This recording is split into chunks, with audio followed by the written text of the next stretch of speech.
أعوذ بالله من الشيطان الرجيم. بسم الله الرحمن الرحيم. السلام عليكم ورحمة الله وبركاته. إن الحمد لله نحمده ونستعينه ونستهديه ونستغفره ونعوذ بالله من شرور أنفسنا وسيئات أعمالنا. من يهده الله فلا مضل له ومن يضلله فلا هادي له. أشهد أن لا إله إلا الله وحده لا شريك له وأشهد أن محمدا عبده ورسوله. اللهم صل وسلم وبارك على نبينا ورسولنا محمد وعلى آله وأصحابه أجمعين. قال رب اشرح لي صدري ويسر لي أمري واحلل عقدة من لساني يفقه قولي. Amma ba'd. Alhamdulillah, pertamanya kita rafakkan puji dan syukur kepada Allah Subhanahu wa taala di atas segala rahmat dan kurniaannya. Pada pagi yang mulia ini kita dapat bersama-sama masih lagi diberikan nikmat kehidupan dan kesihatan oleh Allah Subhanahu wa taala. Di samping kita bersyukur kerana kita masih lagi diberikan peluang untuk dapat kita menikmati kehidupan dan dapat lagi untuk kita mengerjakan dan menunaikan amal ibadah dan ketaatan kepada Allah Subhanahu wa taala. Dalam masa yang sama kita diberikan peluang pada hari ini untuk kita menyambut kedatangan Isra' dan Mi'raj, yang merupakan salah satu daripada mukjizat baginda Nabi sallallahu alaihi wasallam apabila Allah Subhanahu wa taala menjemput baginda Nabi sallallahu alaihi wasallam untuk menghadap Allah bagi menerima suatu hadiah daripada Allah Subhanahu wa taala di sisinya yang terbaik bagi umat ini, iaitu dengan kefarduan salat 5 waktu. Dan di sebalik rahsia kefarduan salat 5 waktu itu, dalam masa yang sama Allah Subhanahu wa taala juga bukan sekadar memfardukan salat, tetapi Allah juga memberikan tanda kemuliaan kepada umat Nabi Muhammad sallallahu alaihi wasallam daripada 50 waktu menjadi 5 waktu, tetapi mendapatkan ganjaran 50 waktu.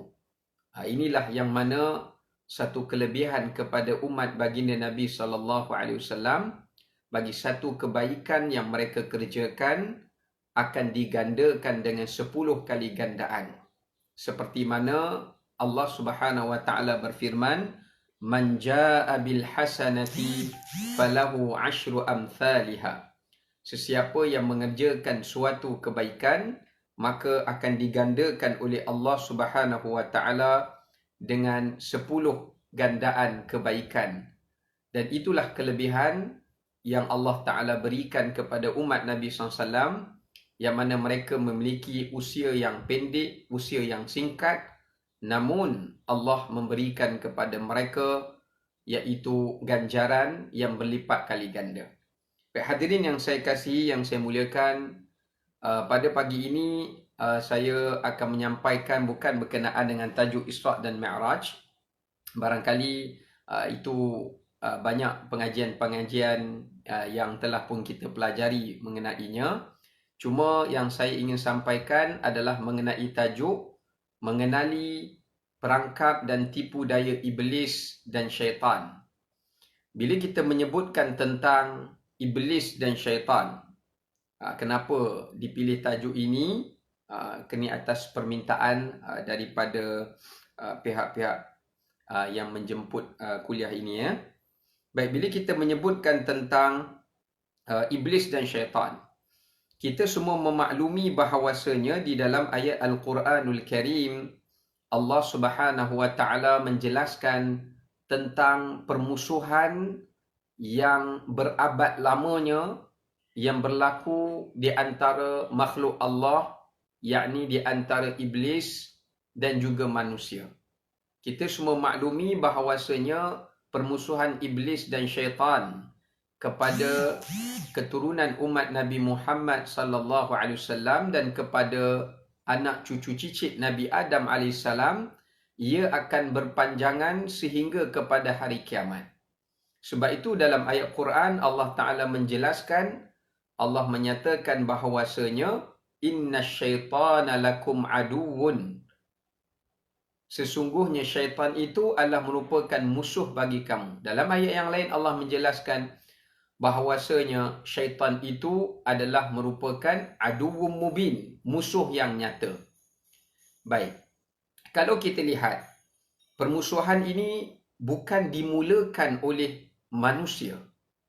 Permusuhan ini bukan dimulakan oleh Nabi Adam alaihissalam, tetapi sifat permusuhan ini telah dimulakan oleh iblis sendiri.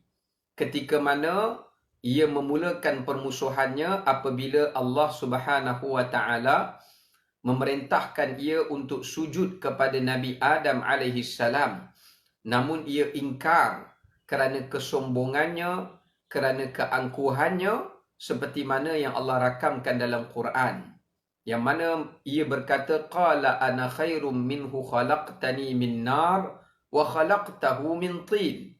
Wahai Tuhan, bagaimana aku boleh sujud hormat kepada satu makhluk yang ianya adalah jauh lebih rendah kedudukannya, ciptaannya daripada aku. Aku diciptakan daripada api, sedangkan ia diciptakan daripada tanah. Sebab itu kalau kita lihat di sini menjelaskan kepada kita, permusuhan ini bermula daripada hati iblis.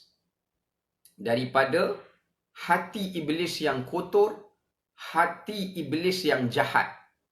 Kerana iblis daripada kalangan jin, ramai orang mengatakan iblis dia asal malaikat. Kononnya namanya Azazil. Ini satu fitnah yang besar kepada para malaikat yang Allah muliakan mereka. Jangan percaya kepada cerita Israiliyat yang jika ia jelas bertentangan dengan Al-Quran dan hadis Nabi SAW. Dalam Quran dan hadis Allah Ta'ala memuji malaikat. Jelas Allah menyatakan, La ya'sunallaha ma amarahum wa yaf'aluna ma yu'marun. Malaikat itu melaksanakan apa yang Allah perintah dan meninggalkan segala apa yang Allah larang. Tidak pernah melanggar perintah Allah walaupun satu kali. Jadi bila kita dakwa iblis daripada asalnya malaikat, selepas ia ingkar dia jadi iblis, kita telah menghina golongan para malaikat. Sedangkan golongan para malaikat tidak bersifat seperti itu. Bahkan Allah telah pun mengangkat kedudukan malaikat sebagai makhluk yang maksum. Makhluk yang maksum. Sebab tu kita kena ingat, makhluk Allah yang maksum ada dua.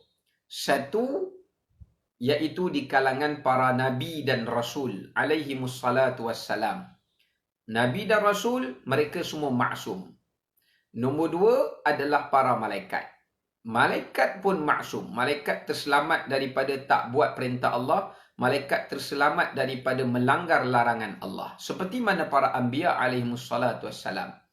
Cuma bedanya, para anbiya dan rasul lebih tinggi kedudukan darjatnya daripada para malaikat. Disebabkan malaikat tidak ada nafsu.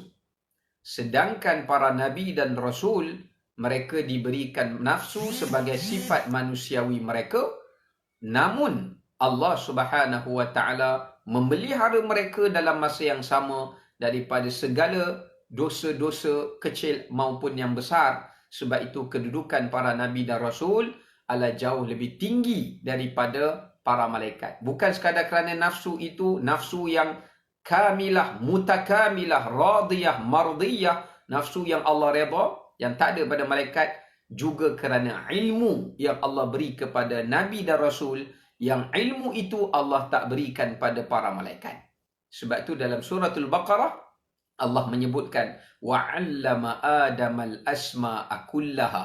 Allah telah mengajarkan pada Nabi Adam semua ilmu-ilmu yang bermanfaat, yang tidak diketahui oleh para malaikat. Maka disebabkan kerana itu, kedudukan para nabi dan rasul dengan kemaksuman mereka, dengan keilmuan mereka lebih tinggi daripada para malaikat.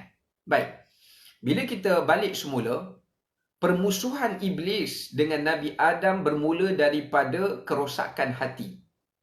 Sebab itu, tajuk yang saya nak sampaikan ini, iblis dia tidak mampu memperdayakan, dia tidak mampu menyesatkan, dia tidak mampu untuk memasang perangkap-perangkapnya di dalam perangkap-perangkapnya kepada manusia, melainkan mereka yang terperangkap dengan tipu daya dan perangkap syaitan ini adalah mereka yang berhati kotor, mereka yang berhati keras, mereka yang hatinya tidak mendapat petunjuk Allah, mereka yang hatinya dipenuhi dengan kotoran darain, adran, sifat kotoran hati yang mazmumah, yang membelenggu hati manusia itu. Maka dari sebab itulah syaitan mampu untuk memperdayakan, menyesatkan dan juga menipu dayakan atau memasang perangkapnya ke dalam jiwa dan hati manusia supaya manusia itu berjaya disesatkan oleh syaitan. Sebab tu kalau kita lihat ya, para ulama menyatakan bahawasanya perkataan iblis asalnya jin. Kana minal jinni fafasaqa an amri rabbih. Dalam surah Kahfi Allah sebut asal iblis bukan daripada malaikat, daripada kalangan jin. Tetapi oleh kerana dia telah pun membuat kefasikan, yakni ingkar pada perintah Allah, maka menyebabkan ia telah menjadi iblis. Apa makna iblis? Iblis diambil daripada bahasa Arab, iaitu daripada perkataan iblas. Ablasa yublisu iblas. Apa makna iblas? Iblas maknanya ib'adu minal khair. Iblis ni yang memberi nama kepadanya adalah Allah Ta'ala. Oleh kerana iblis tidak mau sujud pada Allah, asalnya iblis mendapat gelaran fasik. Kalau orang tanya kita, siapakah makhluk Allah yang pertama yang fasik kepada Allah? Jawapannya iblis. Iblis merupakan makhluk Allah pertama yang ingkar pada perintah Allah, yang fasik kepada Allah, yang tidak mengerjakan suruhan Allah, yang melakukan larangan Allah. Yang pertama, iblis. Sebab itu perjuangan iblis, dia bukan sekadar memperjuangkan kepada kekufuran, memperjuangkan kepada kesyirikan, bukan sekadar memperjuangkan kepada kejahatan, tetapi kefasikan, supaya manusia melakukan hal yang sama seperti mana yang dilakukan oleh iblis itu sendiri. Baik, sebab itu makhluk pertama yang menjadi fasik pada perintah Allah adalah iblis. Sebab itu sampai kita menyebutnya laknatullah, kerana dalam ayat Quran sendiri menyebutkan laknat Allah, wa inna la'nati ila yaumiddin. Allah kata laknatku kepada engkau wahai iblis sampai kiamat. Tuan-tuan tahu kenapa iblis dilaknat oleh Allah? Kerana iblis makhluk yang pertama juga, selain melakukan kefasikan, iblis juga adalah makhluk pertama yang melakukan kekufuran. Dan yang ketiga, iblis adalah makhluk yang pertama yang enggan bertaubat kepada Allah dan memohon ampun kepada Allah, dan memilih ingin kekal di dalam kekufuran, kekal di dalam kefasikan sampai akhir hayat, hingga kepada saat kematian mereka. Ini semua disebut dalam Quran. Yang mana iblis minta, qala anzirni ila yaumi yub'atsun. Wahai Tuhan, tolong panjangkan umur aku. Allah kata, qala innaka minal munzarin. Baik, aku akan panjangkan umur kamu, kamu tidak akan mati sampai kiamat. Permintaan iblis ni diperkenankan oleh Allah. Bukan maksudnya doa iblis ni mustajab. Tak. Allah perkenankan permintaan iblis sebagai istidraj, sebagai istihanah, menghinakan iblis, memberikan iblis mati dalam keadaan kafir, memberikan iblis mati dalam keadaan fasik, memberikan iblis mati dalam keadaan tidak bertaubat kepada Allah Subhanahu wa taala, maka sebab kerana itu Allah memperkenankan permintaan iblis. Cuma Allah sebut, oleh kerana engkau makhluk pertama yang kufur, kau makhluk pertama yang kotor hatinya, dan engkau makhluk pertama yang melakukan kefasikan, dan kau makhluk pertama yang menafikan keampunan aku, yang menolak rahmatku, tak mau rahmat Allah, tak nak keampunan Allah, maka Allah kata yang selayak bagi kamu, wa anna la'nati ila yaumiddin, laknatku kepada engkau wahai iblis sampai kiamat. Sebab itu makna bagi perkataan iblis, kata para ulama, adalah al-ib'adu minal khair, orang yang ingin jauh daripada kebaikan. Sebab tu ingat ya, iblis tu nama bagi jin. Tapi kalau ada manusia yang ingin menjauhkan diri mereka daripada segala kebaikan, mereka juga ada sifat keiblisan dalam diri mereka.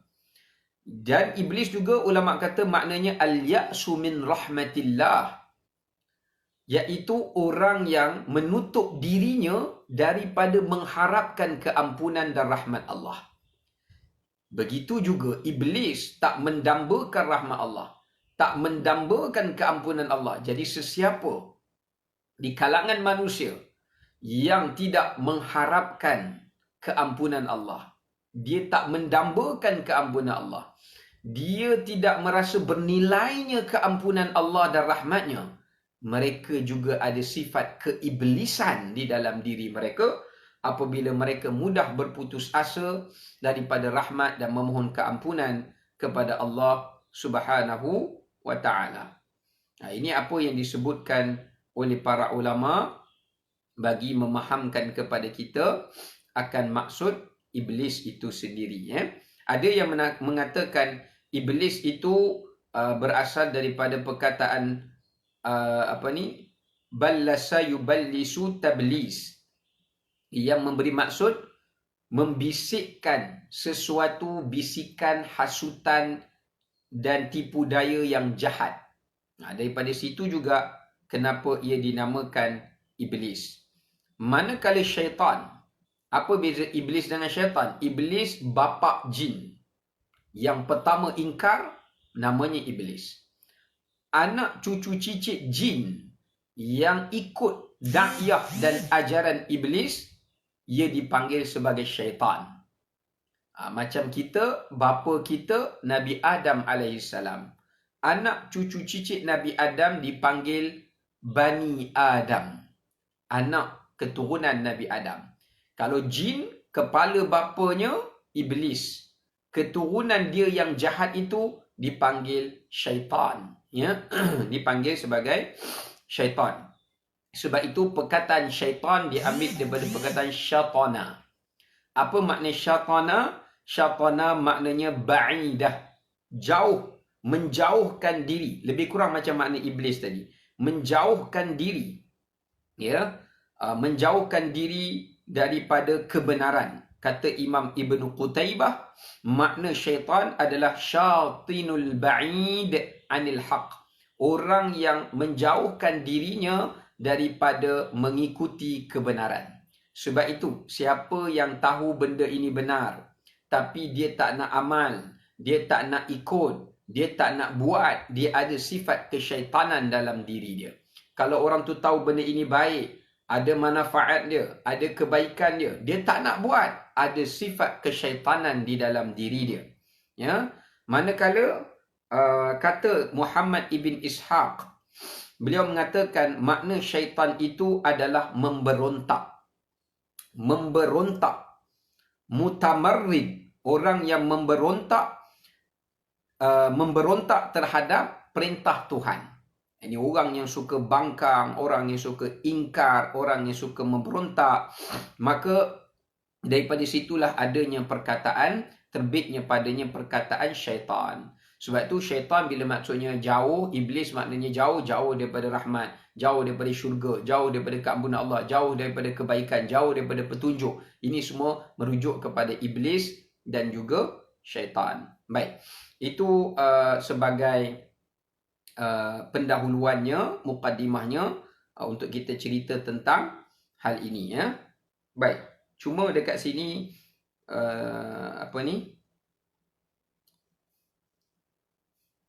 baik, di sini disebutkan bahawasanya ada yang mengatakan iblis sendiri yang menamakan dirinya iblis. Tetapi yang benar menurut pandangan para ulama, Allah yang telah menamakan iblis itu dengan namanya iblis disebabkan kerana dia memilih untuk menjauhkan dirinya daripada rahmat Allah Subhanahu wa taala. Baik, kita balik semula kepada tipu daya syaitan. Kalau kita lihat dalam Quran, Allah Ta'ala sebut dalam surah Yasin, kita semua baca kan? Alam a'had ilaikum ya bani Adam la ta'budu syaitan. Alam a'had ilaikum. Allah tanya kita, bukankah aku memperingatkan pada kamu anak cucu cicit Nabi Adam, kamu telah mengambil janji daripada setiap ajaran para nabi. Ingat ya, setiap para nabi dan rasul yang Allah utuskan daripada zaman Nabi Adam sampai Nabi Muhammad sallallahu alaihi wasallam, selain daripada ajaran syariat para anbiya ni menyeru kepada iman, tauhid dan juga Islam, dalam kandungan syariat para nabi ini juga memberitahu kepada manusia untuk manusia mengambil janji mereka akan menganggap iblis dan syaitan sebagai musuh. Tengoklah mana-mana ajaran Nabi pun, tak ada satu pun ajaran Nabi yang tak bagi tahu dekat kita yang kita kena menjadikan syaitan sebagai musuh. Dan memberitahu kepada kita yang syaitan akan melakukan permusuhan yang berterusan, berpanjangan selama-lamanya sehingga menjelang hari kiamat. Inilah permusuhan yang paling kekal, yang paling berabad lamanya yang dicetuskan oleh syaitan itu sendiri. Kenapa syaitan boleh jadi demikian? Kerana hati dia. Sebab itu kalau kita berjaya membersihkan hati kita, kita berjaya menyemai hati kita dengan ilmu, iman, taqwa, sifat yang mahmudah, insya-Allah tipu daya syaitan ini, hasutan syaitan ini, perangkap syaitan ini tidak akan dapat untuk menguasai diri kita dengan izin Allah. Sebab apa? Siapa tengok dalam surah An-Nisa, Allah Subhanahu wa taala sendiri mensifatkan tipu daya syaitan ini sebagai tipu daya yang paling lemah, yang paling lembek sekali, yang paling tak kuat, tak strong. Allah sebut dalam Quran, inna kaidasyaitani kana dha'ifa.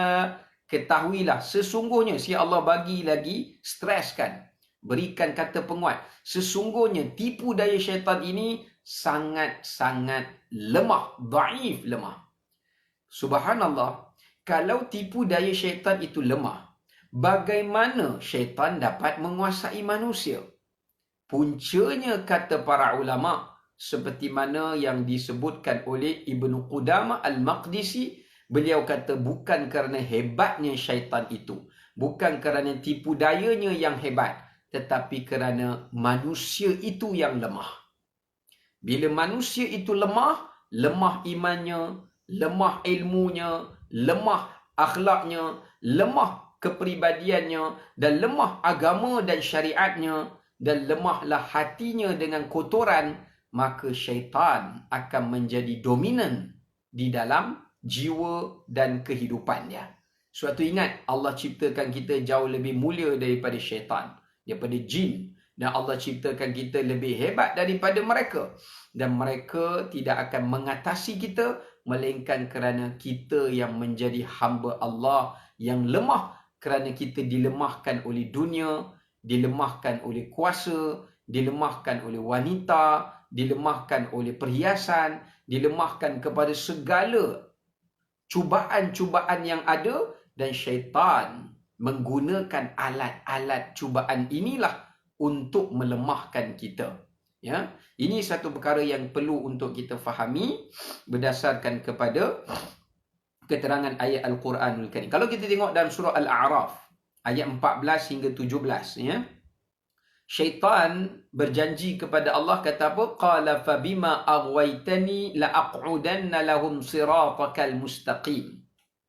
Syaitan kata, wahai Tuhanku, sesungguhnya aku bersumpah dengan atas namamu bahwasanya aku akan sesatkan anak Adam ni daripada jalanmu yang lurus. Okey, jelas vision syaitan, misi dia, perjuangan dia adalah memastikan anak Adam tidak mati dalam iman. Anak cucu cicit Nabi Adam tidak mati di atas ajaran Islam, mati di atas ajaran lain. Tak sembah syaitan pun tak apa, tapi mati selain daripada menyembah Allah. Sebab itu Allah kata, la ta'budu syaitan. Jangan kamu menyembah syaitan. Kita tak sembah syaitan. Manusia yang jadi kufur pun hari ini mereka tak sembah syaitan. Maknanya bukanlah mereka puja, wahai syaitan. Tak, mereka tahu syaitan tu jahat. Tapi maksud jangan menyembah syaitan, jangan kamu menyembah, iaitu tipu daya syaitan. Dengan kamu mentaatinya, dengan kamu bukan sekadar mentaatinya, tetapi kamu juga menyembah apa yang ia suruh kamu untuk sembah. Sebab manusia tak mungkin menyembah syaitan, sebab dia tahu syaitan itu, satan ni makna yang buruk, yang jahat. Tapi maknanya Allah larang kita menjadikan syaitan sebagai ikutan dan juga kita menerima hasutannya dan tipu dayanya. Ya. Okey, baik. Allah SWT. Yang menariknya syaitan kata, qala fa bima thumma la'atiyannahum min baini aydihim wa min khalfihim wa an aymanihim wa an syama'ilihim wa la tajidu aktsarahum syakirin. Tengok surah Al-A'raf ayat 17 tu. Kemudian syaitan bagi tahu kepada Allah. Syaitan kata apa? Syaitan kata bahawasanya aku akan menyesatkan anak Adam itu.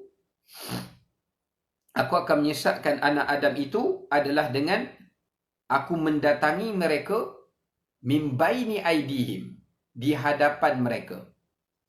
Wa min khalfihim, aku akan datang juga daripada belakang mereka. Wa an aymanihim, aku juga akan datang daripada sebelah kanan mereka. Wa an syama'ilihim, aku juga akan datang menghasut mereka daripada sebelah kiri mereka. Wala tajidu aktsarahum syakirin. Dan kau akan mendapati, ya Allah, syaitan kata, kau akan mendapati anak cucu cicit Adam ini tidak menjadi orang yang bersyukur. Tuan-tuan, siapa baca Quran dan dia tadabbur Quran, ada dua perkara yang menyebabkan syaitan tidak dapat menyesatkan hamba-hamba Allah. Pertama, jelas dalam ayat 17 Al-A'raf, syaitan nak pastikan kita tak jadi hamba yang bersyukur. Syaitan sangat takut kepada hamba Allah yang bersyukur. Dapat nikmat hidup, dia bersyukur dengan menyembah Allah. Bersyukur dengan taat pada perintah Allah. Nikmat kesihatan, nikmat kesenangan, nikmat kekayaan, nikmat kesusahan, nikmat kemiskinan. Dia sabar dan dia bersyukur. Syaitan sangat takut dengan hamba Allah seperti ini, sebab syaitan adalah makhluk yang tidak bersyukur. Sebab tu tengok dalam ayat Quran surah Al-Isra, Allah kata apa? Innal mubadzirina kanu ikhwana syayatin wa kana syaitanu li rabbih kafura. Membazir itu adalah teman syaitan, kata Allah. Kerana syaitan itu adalah makhluk yang kufur kepada nikmat Allah. Tugas syaitan bagi kita tak jadi hamba yang bersyukur. Kalau kita tak bersyukur, dia berjaya.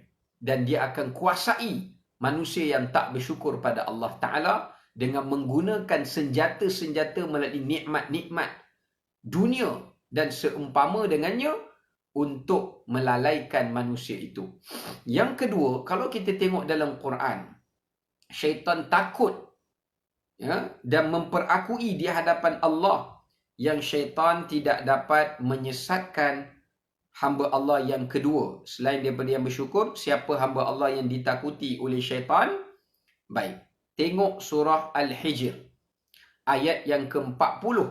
Syaitan kata, Rabbi bima aghwaytani la uzayyinannahum wa la ughwiyannahum ajma'in illa ibadaka minhumul mukhlasin.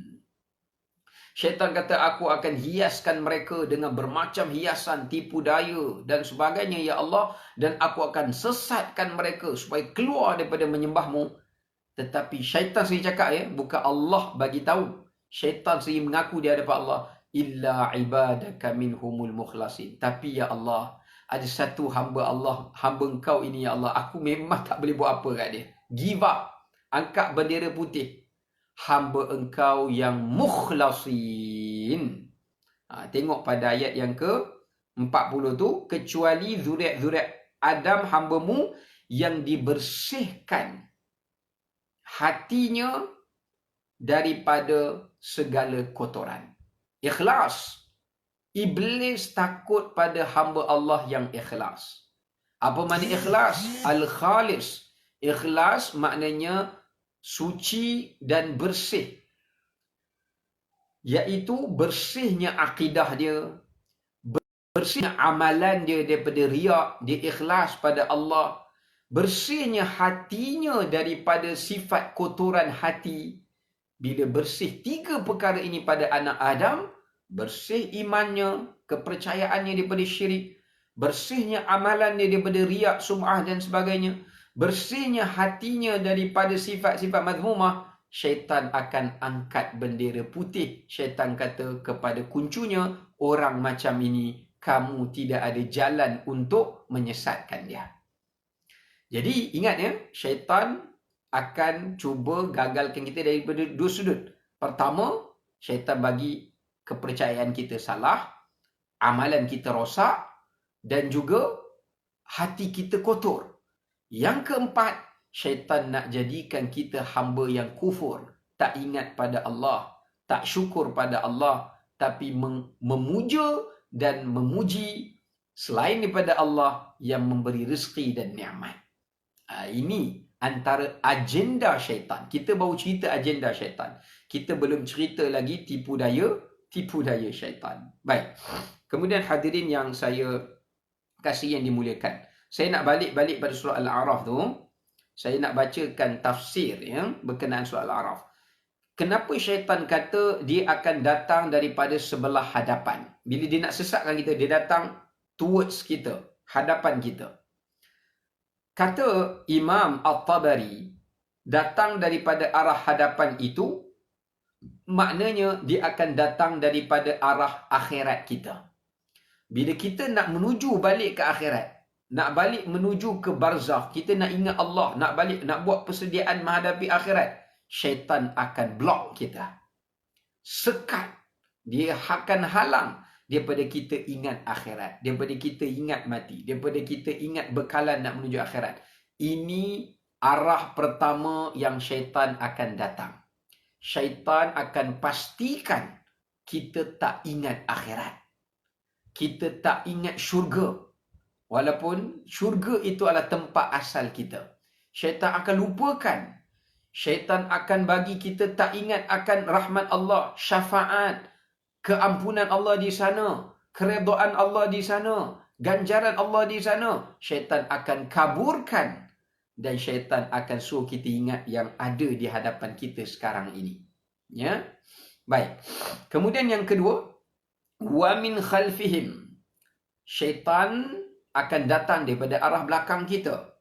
Dalam tafsir At-Tabari mengatakan, datang daripada arah belakang tu apa dia? Min qibalid dunya. Dia akan, kalau depan dia dah berjaya, dia pasang perangkap kedua belakang pula. Depan dah kena tangkap lah, perangkap dah kena. Dia pasang belakang pula. Dari sudut arah belakang, dia ganggu dunia kita. Bila kita sakit, dia kata Tuhan tak sayang. Dia kacau bab-bab dunia. Bila kita nak sedekah, dia kata duit tak banyak nanti. Habis duit kamu. Bila kita, benda yang dia takutkan kita dengan dunia. Bila kita dapat anak, dia cuba rosakkan anak kita. So kita didik anak kita cara yang salah. Dapat harta, salah gunakan harta. Dapat kuasa, salah gunakan kuasa. dapat kawan, tipu kawan, khianat kawan, dia akan datang menyerang kita daripada arah dunia. Akhirat dia dah rosakkan, dunia pun dia akan rosakkan. Jahat syaitan ni. Dia bukan nak halang kita daripada mendapat akhirat saja. Dunia pun dia nak bagi kita tak dapat. Dia nak rosak, porak-perandakan dunia kita. Sebab tu dalam Quran surah Baqarah Allah kata apa? Antara tipu daya syaitan ni, yufarriquna bainal mar'i wa zawjih. Baca surah Al-Baqarah, Allah kata, antara salah satu kerja syaitan, dia nak pisahkan suami dan isteri. Dah kahwin elok-elok, dah sayang elok-elok, bergaduh bercerai-berai. Syaitan, dia bukan nak hancurkan akhirat kita saja. Dunia kita pun dia nak hancurkan. Ya? Dunia kita pun nak hancurkan. Sebab tu tuan-tuan tengok, ada orang tipu orang ni, ada orang zalim orang ni, ada orang bunuh orang ni, ada orang... Itu kerja syaitan lah tu. Dia nak rosakkan dunia seseorang. Dia suka kalau orang meringkuk dalam penjara, orang itu dapat hukuman tanpa bertaubat pada Allah. Tapi kalau masuk penjara, dia taubat tu lebih baiklah. Itu menghina syaitan balik. Tapi dia suka manusia hidup di dunia ini, hidup dalam keadaan tak ada nilai.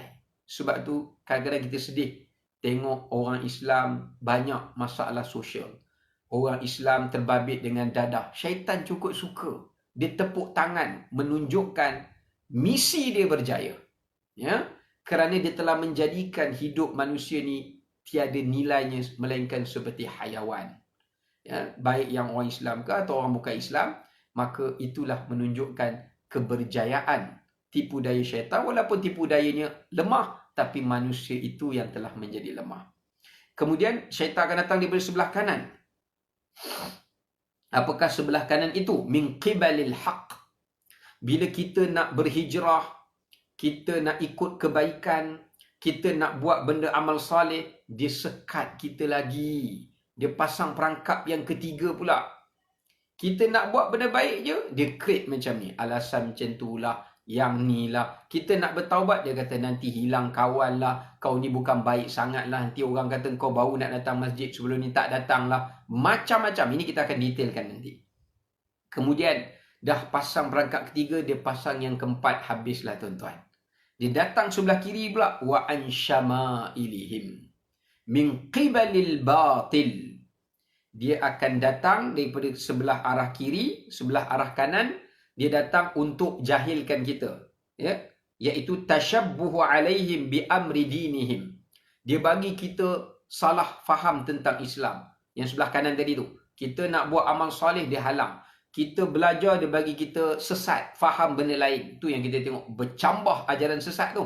Sebab syaitan dah pasang perangkap ketiga. Depan dah kena tangkap, belakang dah kena tangkap, dah nombor 3 dah tuan-tuan.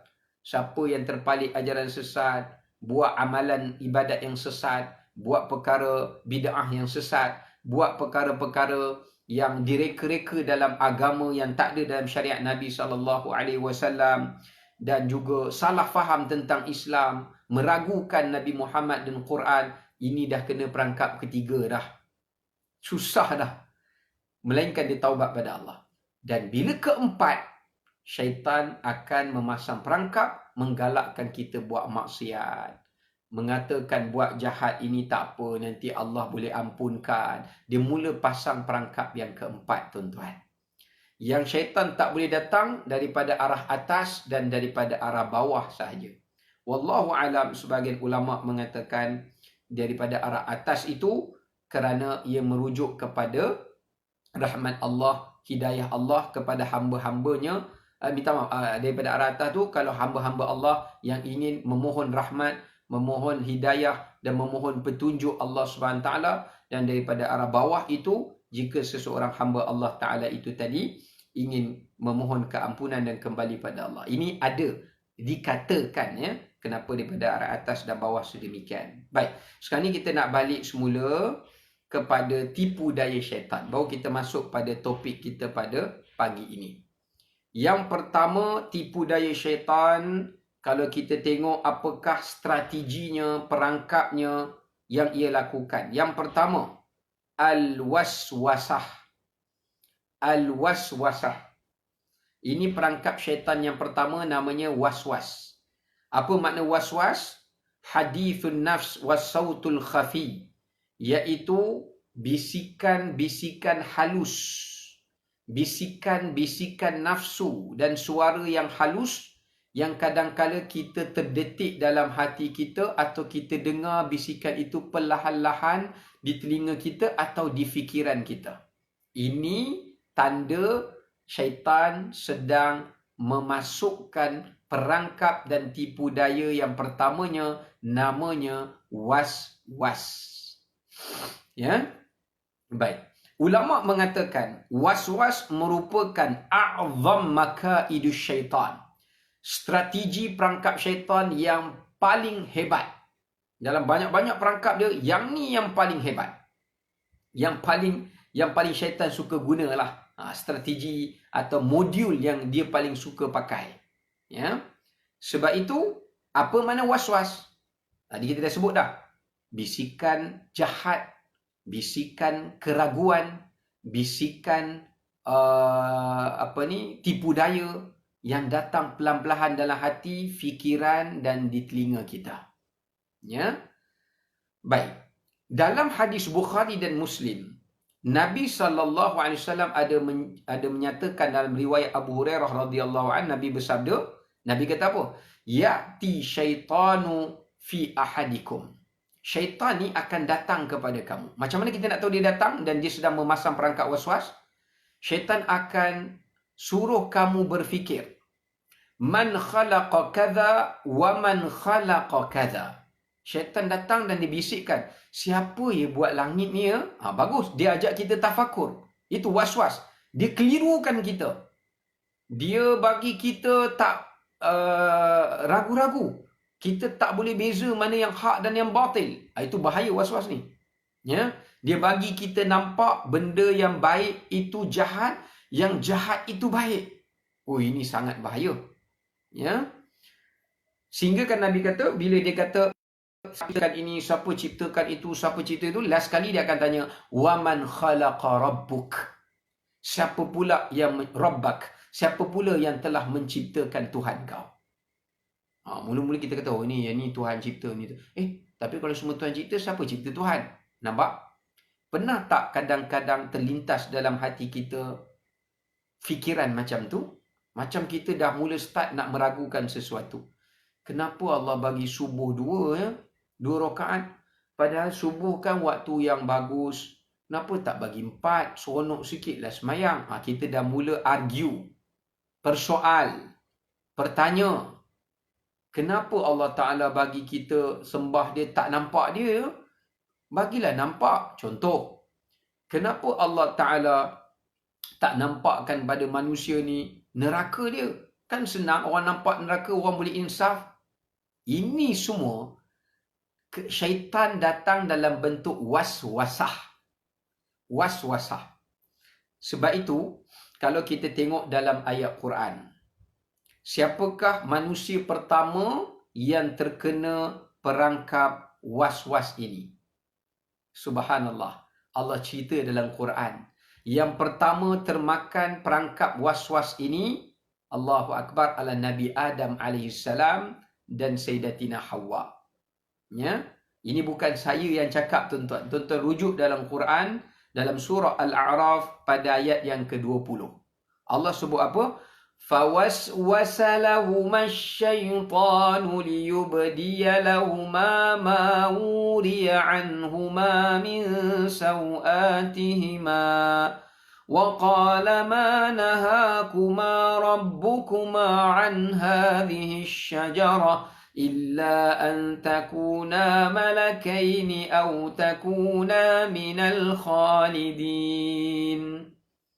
Tapi tuan-tuan kena ingat, walaupun Nabi Adam AS terkena waswasah ini, itu tidak mengurangkan dan merendahkan kedudukan Nabi Adam sebagai Nabi. Tak, ya, jangan salah faham. Tapi sebenarnya ini Allah nak tunjukkan pengajaran.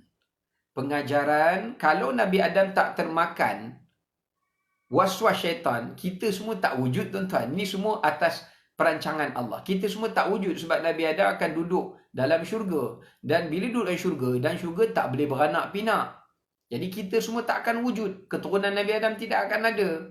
Itu hikmah dia. Dan tak akan ada juga salat, tidak akan ada juga Quran yang Allah turunkan, nabi-nabi, dan tidak akan ada juga taubat Nabi Adam, ya. Tapi ini hikmah dia. Allah nak tunjukkan perangkap waswas ni kamu kena hati-hati. Ya. Allah kata apa? Setelah itu syaitan waswas, menghasut. Dan tafsiran terjemahan disebut waswas ni menghasut Nabi Adam dan Hawa supaya menampakkan mereka akan aurat mereka yang sekaliannya tertutup. Allahu Akbar. Dalam ayat ni, surah Al-A'raf, Allah kata, syaitan ni tak pernah tengok aurat Nabi Adam dan Hawa di dalam syurga. Ya, badan syurga kan sentiasa berpakaian indah. Dan antara kerja syaitan, dia nak manusia ni keluar daripada fitrah. Melalui waswas ni dia nak keluar. Apa maksud waswas ni? Dia punya pencapaian dia nak keluarkan manusia daripada fitrah. Antara fitrah manusia, nakkan pada agama, sukakan pada kebaikan, benci kepada kezaliman. Itu fitrah. Sebab tu kita tengok budak-budak, mereka bersifat fitrah. Dan nak jaga merasa malu orang tengok kemaluan kita, tubuh kita, malu. Itu fitrah. Sebab tu Nabi Adam AS dan Hawa masa keluar daripada syurga, belum ada lagi hukum hakam tentang mana kawasan aurat yang wajib ditutup. Mana ada syariat lagi. Nabi Adam turun kat bumi baru Allah turunkan syariat. Tak ada syariat lagi. Tapi Nabi Adam masa nak kena keluar tu bertelanjang bulat, Nabi Adam rasa malu. Nabi Adam ambil watafiqa yakhsifani alaihima min waraqil jannah. Nabi Adam minta ke Allah, bagilah sehelai dua helai daun syurga ni. Kami nak tutup badan kami malu. Kalau tuan-tuan fikir balik logik, Nabi Adam masa turun kat dunia, Nabi Adam dengan Hawa je. Mana ada orang lain masa tu? Bukankah suami isteri ni, kalau mereka, sesama mereka, tak ada haram tengok sesama mereka? Suami tengok aurat isteri, isteri tengok aurat suami, tak haram, tak berdosa. Agama bagi. Kerana itu pasangan suami isteri. Tapi walaupun agama bagi, Nabi Adam nak cakap, malu jugalah. Takkanlah kita dengan suami isteri kita tiap-tiap hari tak berpakaian kan? Malu. Malu tu fitrah. Sebab itu syaitan daripada waswas ni, dia nak keluarkan kita daripada fitrah.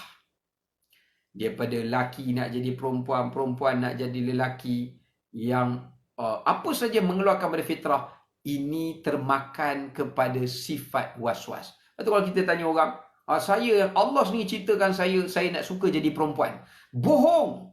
Allah cipta kamu lelaki, kenapa kamu kata Allah yang ingin kamu jadi perempuan? Maknanya, kamu telah diperdayakan oleh waswas syaitan.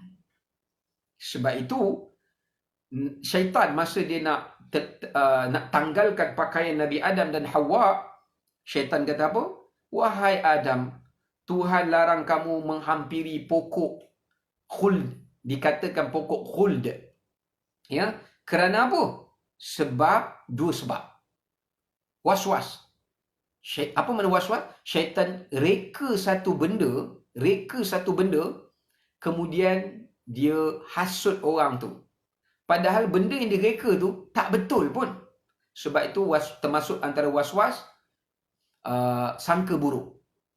Kita tak tahu benda yang benar hakikatnya, tapi syaitan kata, ni mesti sebab macam-macam. Kita tak tahu pun, tapi kita dengar bisikan tu, kita percaya. Itu juga waswas. Seperti mana syaitan kata kat Nabi Adam, hasut Nabi Adam dengan waswas ni, wahai Adam, kau tahu tak kenapa Allah larang kamu makan daripada buah pokok itu? Ulama ada khilaf. Ada yang kata pokok khuldi ini, wallahu alam, ni tafsir lah, tak semesti. Tafsir ni pun banyak rujuk riwayat Israeliat. Ada yang kata pokok khuldi itu adalah pokok tamar dalam syurga. Ada yang kata pokok khuldi itu pokok tin. Tin di dalam syurga. Wallahu ta'ala alam. Itu berdasarkan tafsir yang saya rujuklah dalam kitab tafsir. Dan dalam hadis riwayat Imam Ahmad, Nabi kata pokok khuldi ni antara pokok paling besar dalam syurga. Nabi kata Nabi kata di dalam syurga ada satu pokok, kalau kamu berjalan, bermusafir di bawah bayangan pokok tu, 100 tahun kamu berjalan pun kamu tak melepasi pokok tu lagi. Apatah lagi bayang-bayang dia. Maka sahabat tanya, apa pokok tu? Nabi kata syajaratul khuld. Itu adalah pokok khuldi. Ya. Baik. Bila Nabi Adam tengok pokok ni besar, mesti special ni. Tapi kenapa? Nabi Adam terfikir, kenapa Allah tak bagi dia makan? Tak apalah. Taat pada perintah Allah. Di sini nak mengajar kita satu pengajaran. Kalau Allah larang kita buat satu benda, janganlah kita sengaja nak cari-cari apa sebab Tuhan larang. Kadang-kala benda yang Allah larang tu kita dapat jumpa sebab dia. Hikmah Allah larang. Tapi kadang-kala benda yang Allah larang tu kita tak dapat jumpa hikmah dia. Cuma Allah nak suruh kita taat. Dengar cakap dia. Jangan bangkang. Contoh, ada orang jumpa saya. Dia kata, Ustaz, kenapa Allah larang kita makan babi? Khinzir. Kajian terbaru, tak apalah. Mereka kaji kata, oh dalam khinzir ada virus lah, apa-apa semua. Okey. Tapi dia tanya balik. Dah kalau Allah tahu khinzir tu ada virus, kenapa dia ciptakan babi tu? Nampak tuan-tuan? Ini dah ada was-was syaitan. Bila kita dah mula petikaikan kenapa Allah cipta benda yang mudarat, Allah tak boleh ke cipta benda yang manfaat. Lama-lama dia bawa kepada kita blame Tuhan. Tuhan ni buat benda yang mudarat. Padahal Allah buat tu sebagai ujian. Hak dia, kita hamba. Macam kita pergi sekolah. Apa hak pihak sekolah pergi buat ujian periksa pada anak-anak kita? Betul tak? Apa hak dia? Dia anak mak ayah, kita mak ayah dia. Apa hak guru pergi buat exam untuk anak kita? Kalau nak persoal, yang tu pun boleh persoal. Tapi sebab guru buat, sebab guru nak cari anak-anak yang cemerlang, anak-anak yang bagus, yang boleh beri manfaat kepada masyarakat dan negara. Kalau kita boleh redha manusia buat macam tu, takkan Allah buat kita boleh bertikai. Sebab itu, jangan fikir beyond, di luar daripada batas. Bila kita mula start fikir lebih pada batas tu, kita telah mendapat was-was. Jangan ingat was-was ni orang yang ragu-ragu. Allahu Akbar, tak masuk lagi niat. Allahu Akbar. Yang tu pun was-was juga. Tapi ada was-was yang lebih bahaya daripada itu lagi. Was-was yang menyebabkan seseorang itu rosak agama dia. Yang tadi Allahu Akbar tak masuk-masuk semayang kat takbir tu, rosak ibadat. Ni rosak agama, rosak akidah, rosak iman. Sebab tu hati-hati tuan-tuan. Ya? Ada orang siap tanya lagi, kenapa Allah nak lantik Nabi Muhammad sampai cuci hati dia? Maknanya hati Nabi Muhammad ni sebelum ni kotor lah Ustaz. Sampai Allah kena hantar cuci. Jangan fikir lebih daripada batas yang kita tak mampu berfikir. Apa yang Allah buatkan Nabi Muhammad itu mukjizat. Itu kelebihan baginda. Jangan kita fikir di sudut yang negatif. Sebab syaitan, dia waswas tu, dia suruh kita fikir di sudut yang negatif. Bukan dia suruh kita fikir di sudut yang positif. Ini sangat bahaya. Sebab tu tuan-tuan, akhir zaman ni, banyak orang-orang yang macam ni. Ya? Yang kena waswas. Syaitan bagi tahu kat Nabi Adam, pokok ni sebenarnya wahai Adam, kalau kau makan buah dia, kau dapat dua benda. Apa dia? Antakuna malakain, kau akan jadi malaikat wahai Adam. Maknanya kau hanya akan sembah Allah, nafsu takkan ada. Kau takkan lagi nak kepada isteri dan sebagainya. Kau hanya fikir nak sembah Allah. Nabi Adam suka tuan-tuan. Bukankah benda ni baik? Nampak tuan-tuan ya? Iblis, dia bukan hasut kita, waswaskan kita buat benda jahat saja. Iblis, dia juga waswaskan kita untuk buat benda baik, tapi benda baik yang salah di sisi Allah. Kita, benda tu benda baik, tapi benda baik tu di sisi Allah tak betul. Tengok, Iblis katakan Nabi Adam, makan buah ni wahai Adam, apa salahnya kau jadi malaikat? Jadi malaikat kan bagus.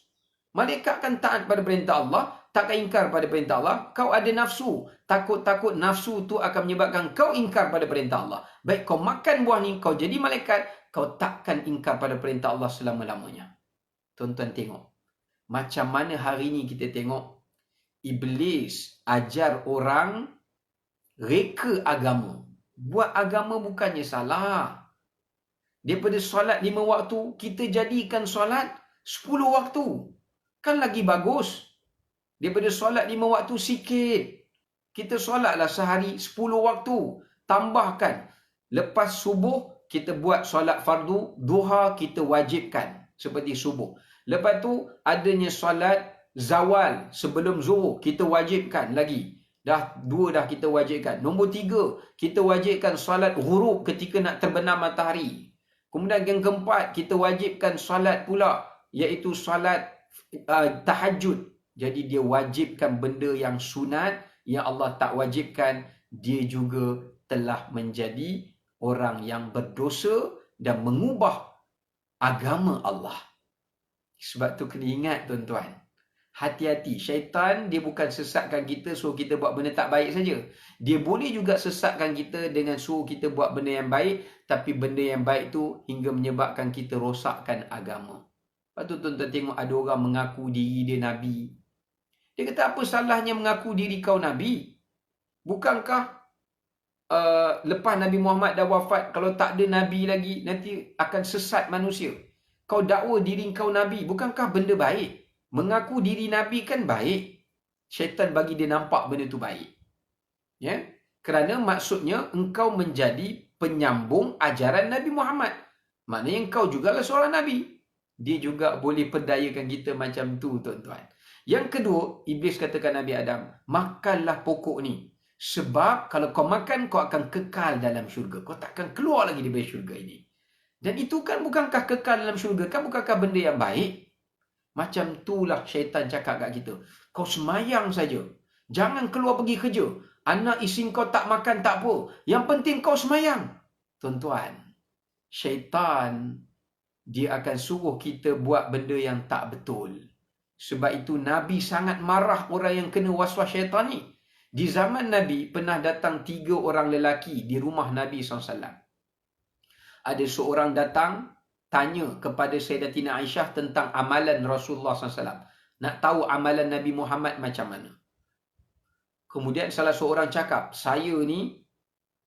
kalau saya ni nak semayang tahajud, saya tak nak tidur langsung.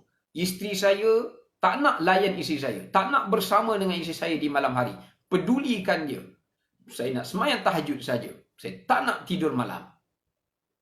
Seorang lagi pula kata, saya tak nak kahwin. Kahwin ni susahlah. Kan? Nak kena nafkah isteri, nafkah anak, nak didik isteri, nak didik anak. Tak nak. Saya tak nak kahwin. Saya nak ibadat saja. Iktikaf, solat, baca Quran. Iktikaf, solat, baca Quran. Seorang pula lagi kata, saya ni kalau boleh, dia kata saya nak puasa tiap-tiap hari.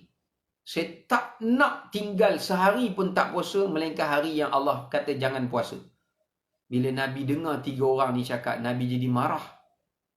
Nabi kata, aku adalah hamba Allah yang paling bertakwa daripada kalian.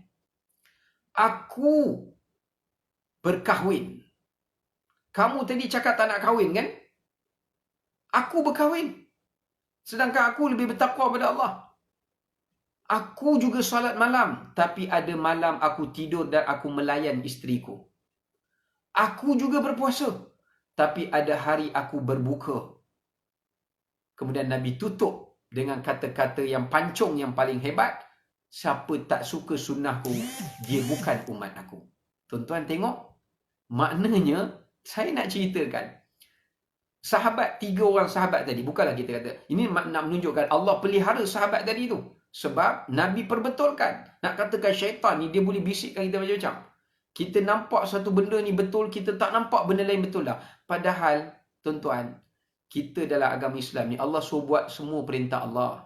Kalau kita tak kahwin, kita tak buat perintah Allah. Walaupun kita semayang. Tapi kita tak buat perintah Allah yang kedua, iaitu Allah suruh kita kahwin kalau kita mampu. Kita kena buat semua perintah Allah. Jangan buat satu, tinggal lagi yang lain. Jangan. Inilah waswas syaitan. Dia bagi kita nampak satu benda, dia tutup kita yang lain. Ya? Alah, engkau ni dah banyak sedekah. Kan? Dah banyak sedekah. Dah banyak infak. Takat tak semayang, tak ada apalah. Nampak? Dia bagi kita nampak satu, dia tutup yang lain. Takat kau itu tak buat itu, tak buat ini, itu tak ada hal lah. Sebab itu hati-hati. Inilah yang dinamakan sebagai waswasah. Ini perangkap yang paling dahsyat sekali tuan-tuan. Yang kedua, Yang kedua tipu daya syaitan apa dia? An-nisyan. Melupakan. Melupakan. Lupa ni ulama kata ada dua. Satu, kita lupa sebagai sifat khalqiyah. Dipanggil nisyanul khalqiyah. Iaitu lupa kerana faktor usia kita. Kita dah berumur, kita dah berusia, kita ada sifat lupa sedikit. Tetapi tuan-tuan kena ingat, ada lupa yang kedua. Lupa kedua ni datang daripada syaitan. Syaitan yang membuat kita lupa. Syaitan boleh membuat kita menjadi lupa. Ini bukan saya kata, tengok ayat Quran surah Al-An'am ayat 68. Allah kata apa? Wa imma yunsiyannaka syaitan fala taq'ud ba'da dzikra ma'al qaumil zalimin. Allah kata apa? Wa imma yunsiyannaka syaitan. Jika kamu telah dilupakan oleh syaitan, jangan kamu duduk lagi selepas kamu diingatkan oleh Allah. Jangan duduk lagi dengan orang-orang zalim, dengan orang-orang yang fasik, dengan orang-orang munafik itu setelah kamu sedar dan ingat, setelah kamu dilupakan oleh syaitan. Ayat ini Allah turunkan pada orang sahabat Nabi yang beriman. Mereka pergi duduk bersama-sama dengan orang munafik kerana mereka terlupa. Sebab dulu orang munafik itu kawan mereka. Kawan, sebelum masuk Islam kawan. Tapi bila mereka pergi duduk, mereka terlupa yang orang munafik itu dah jadi munafik. Mereka teringat yang ni kawan mereka. Dan sehingga menyebabkan mereka terpedaya dengan perangai orang munafik ini. Sebab tu Allah kata, jika kamu terlupa yang mereka ni orang munafik, yang kamu jangan duduk bersongkol dengan mereka. Lepas kamu ingat akan perintah Allah itu, tinggalkan mereka dan jauhi duduk bersama dengan mereka. Kita kadang-kadang lupa tuan-tuan. Syaitan bagi kita lupa. Kita nak semayang duha. Contoh, amalan kita semayang duha. Kita hari semayang duha. Alhamdulillah. Tiba-tiba ada satu hari, kita nak semayang duha. Kita kata sekejap nak selesaikan hantar anak semua. Lepas tu kita terlupa tuan-tuan. Ini lupa datang daripada syaitan. Ya. Lupa yang datang daripada syaitan. Bukan sahaja ayat ni juga. Kalau siapa tengok dalam surah Kahfi, Yusha' bin Nun sebelum jadi Nabi, yang teman Nabi Musa, dia juga telah dilupakan oleh syaitan. Contoh tuan-tuan, orang pesan kat kita, nanti jumpa si Fulan bin Fulan, kirim salam kat dia ya. Saya rindu dia. Kita jumpa orang tu, kita lupa ucap kirim salam orang tu. Sebab apa? Syaitan lupakan. Kita nak sebut insya-Allah, orang kata kita hadir tak? Kita nak kata insya-Allah, kita terlupa. Itu juga dilupakan oleh syaitan. Ya, kita nak sedekah. Tuan-tuan, ini pernah terjadi pada saya. Kita dah standby duit dah. Nak pergi masjid, nak sedekah. Ya, fikir nak pergi masjid, sedekah. Elok pergi masjid tuan-tuan. Kita dah tengok orang dah iqamat. Kita dah terlupa pasal nak masuk duit tabung tu. Kita nak kejar untuk dapatkan salat berjemaah. Salat habis salat balik tuan-tuan lupa Allahu Akbar, lupa patah balik. Kadang-kadang benda kebaikan yang kita nak buat tu syaitan lupakan tuan-tuan. Dia lupakan kita. Patutnya pagi ni ada kuliah. Dia lupakan kita, kita tak ingat. Dia nak tahu indikasi dia lupakan kita benda yang kita sedang berazam atau benda yang kita sedang memberi komitmen untuk buat amalan itu, masa itulah dia lupakan kita tuan-tuan. Ya, dia lupakan kita. Baik. Sebab tu dalam kisah Nabi Yusha' dengan Nabi Musa tu, kalau siapa baca, kan Nabi Musa kata dekat Yusha', nanti tempat kita berjumpa Nabi Khidir adalah tempat pertemuan Majma'al Bahrain, tempat pertemuan air masin dengan air tawar. Nanti kalau jumpa kita berhenti kat tempat ni, ingatkan aku wahai Yusha', Nabi Musa pesan, di sini tempat kita kena cari Khidir yang Allah perintahkan pada aku. Tapi bila mereka dah sampai kat tempat tu, Nabi Yusha', masa tu belum Nabi lah ya, dia nampak ikan yang mereka bawa, ikan tu dah mati dah. Ikan tu dah mati. Mereka bawa sebagai bekal nak makan. Tiba-tiba ikan tu boleh hidup, melompat keluar daripada bekas yang mereka bawa tu, masuk dalam air hidup. Allah buat macam tu Allah nak ingatkan Yusha supaya bagi tahu kat Nabi Musa, inilah tempat kita nak jumpa Nabi Khidir.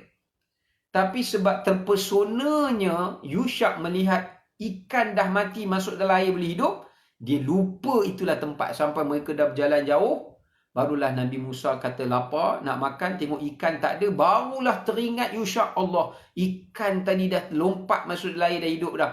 Di mana? Di situlah tempat, kata Nabi Musa, yang Allah suruh kita pergi cari Khidir alaihissalam. Dan Nabi Yusha minta maaf. Nabi Yusha kata, wama ansanihu illa syaitan. Yang melupakan aku tadi adalah syaitan. Sampai nak semayang, kita tengok drama, main game, sampai kita lupa nak semayang. Ya, ini juga kerja syaitan lah. Baik, yang seterusnya, yang berikutnya, kalau tak sempat kita kena sambung siri yang seterusnya ya. Mana ni tadi? Hilang pula dah. Okey, yang ketiga. Kalau kita tengok dalam surah Taha, antara Nabi Adam, tuan-tuan, Nabi Adam kena 2 perangkap syaitan. Yang kedua boleh tengok dalam surah Taha ayat 115. Allah berfirman, وَلَقَدْ عَهِدْنَا إِلَىٰ آدَمَ مِنْ قَبْلُ فَنَسِيَ وَلَمْ نَجِدْ لَهُ عَزْمًا. Tengok tuan-tuan. Mula syaitan hasut. Makan ni wahai Adam, kau akan jadi malaikat. Makan ni, kau akan kekal dalam syurga. Tapi Nabi Adam berjaya menyangkis was-was itu. Bila Iblis gagal kata was-was tak boleh hasut Nabi Adam. Macam mana ya syaitan buat perangkap kedua, tuan-tuan? Melupakan Nabi Adam alaihissalam. Sebab tu dalam ayat Quran tadi surah Taha Allah kata, وَلَقَدْ عَهِدْنَا إِلَىٰ آدَمَ. Nabi Adam pun dah ambil janji dengan Allah. Ya Allah, aku takkan percaya hasutan syaitan ni. Dia kata aku makan ni, aku jadi malaikat. Dia kata aku makan ni, aku kena syurga. Aku dah ambil janji. Aku ambil janji denganmu, ya Allah. Aku takkan percaya cakap dia. Nabi Adam dah selamat, Alhamdulillah. Tetapi fanasia, kata Allah. Nabi Adam terlupa janjinya itu. Dah lama duduk dalam syurga. Yelah, kita kalau dah lama-lama kita lupa juga, tuan-tuan. Macam katakanlah kita miskin, tiba-tiba Allah bagi kaya. Masa mula-mula kita jaga Allah bagi kaya ni, ujian ni, jaga belanja, sedekah. Tapi bila dah kaya tu bertambah, tambah, tuan-tuan, lama-lama kita hanyut juga, tuan-tuan. Nabi Adam duduk dalam syurga, macam-macam nikmat nampak, pokok tu, pokok ni, terlupa yang pokok tu tak boleh makan. Pergi petik, ambil, makan. Sedangkan Allah kata, walam najid lahu azma. Ini membuktikan Nabi Adam tak berdosa makan pokok tu. Pertama, sebab Nabi Adam dilupakan. Nombor 2, Allah kata, lam najid lahu azma. Nabi Adam tak ada kesengajaan makan. Nabi Adam tersilap. Lupa yang pokok tu tak boleh. Pergi, yelah dah tengok banyak sangat pokok, ambil, petik, makan. Baru perasan, Allah, ini pokok yang Allah Ta'ala larang. Ini menunjukkan lupa, tuan-tuan. Sebab itu kita selalu disuruh baca Allahumma dzakirni ma nusitu. Ya Allah, ingatkanlah apa yang aku lupa. Selalu minta berlindung daripada lupa. Baik. Yang ketiga, tuan-tuan dirahmati oleh Allah Subhanahu Wa Taala. Sebagai penutupnya, nanti insya-Allah kita akan sambungan di kuliah yang lain pula ya, siri yang lain pula. Sebab saya ada urusan sedikit. Yang ketiganya adalah at-tazyin. Perangkap ketiga apa dia? Tazyin. Apa makna tazyin, tuan-tuan? Tazyin tu maknanya menghiaskan. Daripada perkataan zinah, hiasan. Menghiaskan. Dia buat satu bisikan, menghiaskan benda yang tak baik tu kita nampak jadi baik. Dan benda yang tak baik tu kita nampak ada berkat. Kita nampak ada kebahagiaan, kita nampak ada kesenangan, dan benda yang baik tu kita nampak ada kesusahan, kita nampak ada dapat kesulitan. Itu namanya tazyin. Baik, saya bagi contoh kat sini sebut, tuan-tuan ya. Misalnya contohnya, syaitan menyuruh manusia untuk berbuat yang jahat. Ini makna tazyin. Syaitan menyuruh manusia berbuat yang jahat dan melarang manusia berbuat yang baik. tetapi dengan menggunakan kaedah tazyin. Dia suruh kita buat benda jahat, dia larang kita buat benda baik, tapi dia tak boleh buat benda macam tu secara langsung. Tidak, kita akan memberontak. Contoh, jangan semayang. Dia cakap kat kita, jangan semayang. Kita akan berontak sebab kita tahu semayang tu wajib. Tapi dia akan buat secara halus. Halus ni lah namanya tazyin. Contohnya macam mana disebutkan oleh penulis kita kat sini, dia kata apa? Yattakhidun nafs wasilatu lil irwa. Tazyin yang pertama, cara dia nak bagi kita tinggal yang baik, buat yang jahat, dia guna wasilah. Dia guna perantaraan nafsu kita. Contoh, semayang subuh wajib. Kalau syaitan terus datang kat kita bisik, jangan semayang subuh. Semayang subuh ni tak wajib. Jangan semayang subuh. Tak payah semayang subuh. Tak bagus semayang subuh. Kita akan lawan. Ini syaitan ni. Kita bangun. Sebab kita tahu itu bisikan syaitan. Tapi syaitan, dia tak nak bagi kita nampak sangat dia punya syaitan. Itu namanya tazyin. Dia buat macam mana? Kita dah dengar azan dah. Wish, subuh ni nak bangun.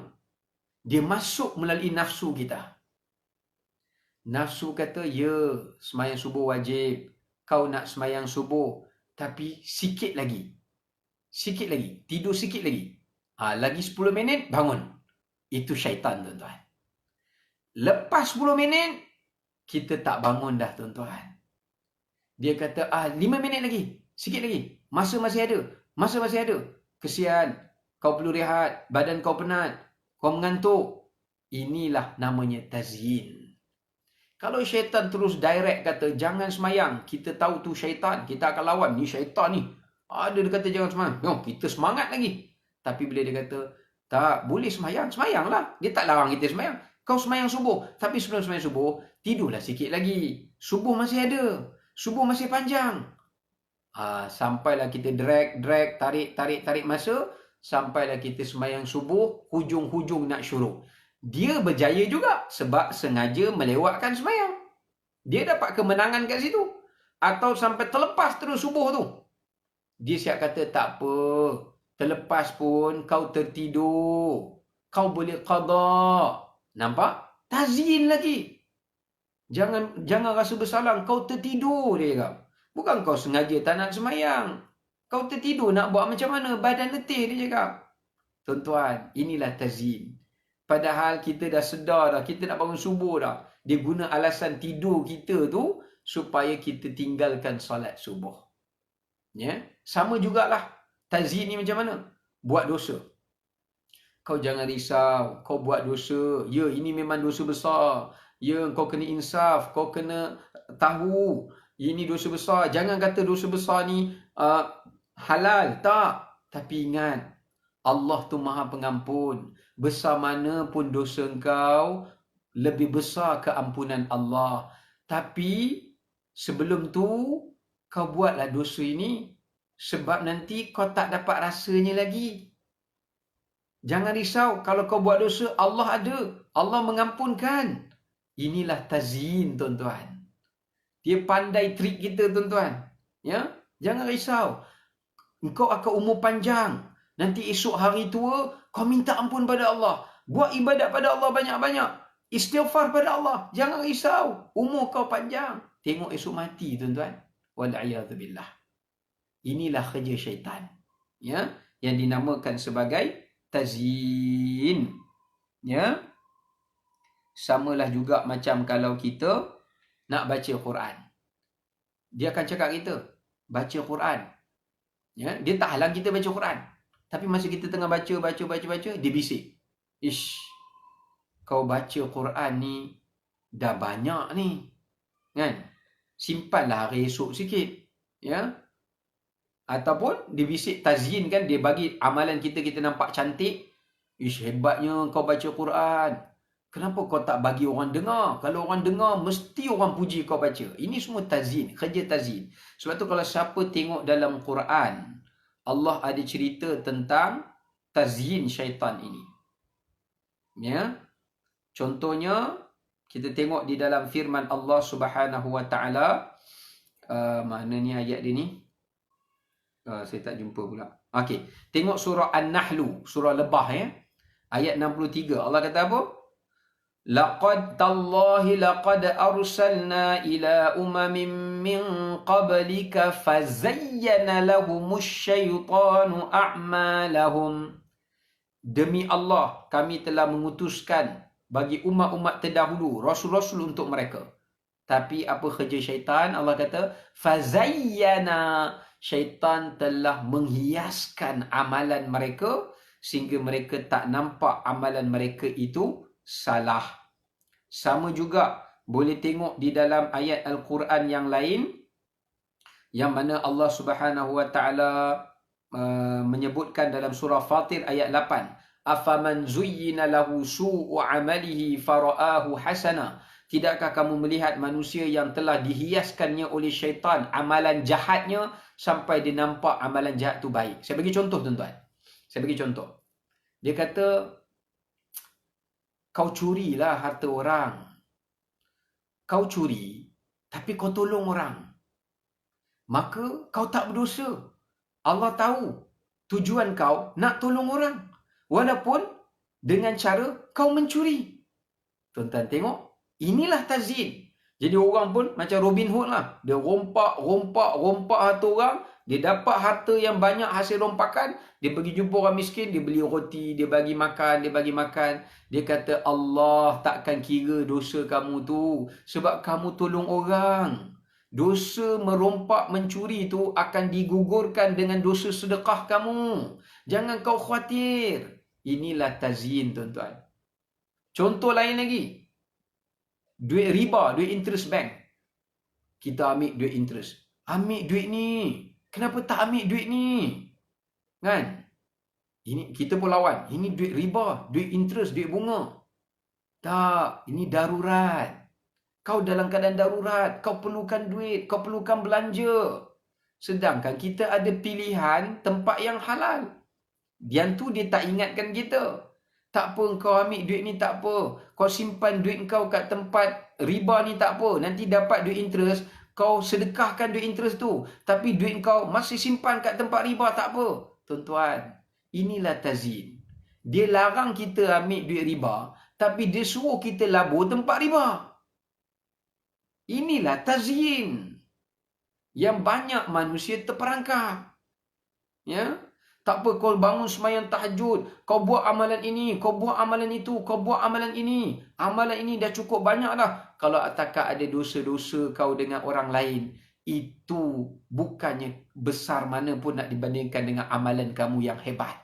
Padahal dia lupa berapa banyak Nabi cerita dalam hadis, orang yang muflis balik ke akhirat bawa pahala puasa, pahala solat, pahala sedekah, tapi semua orang punya.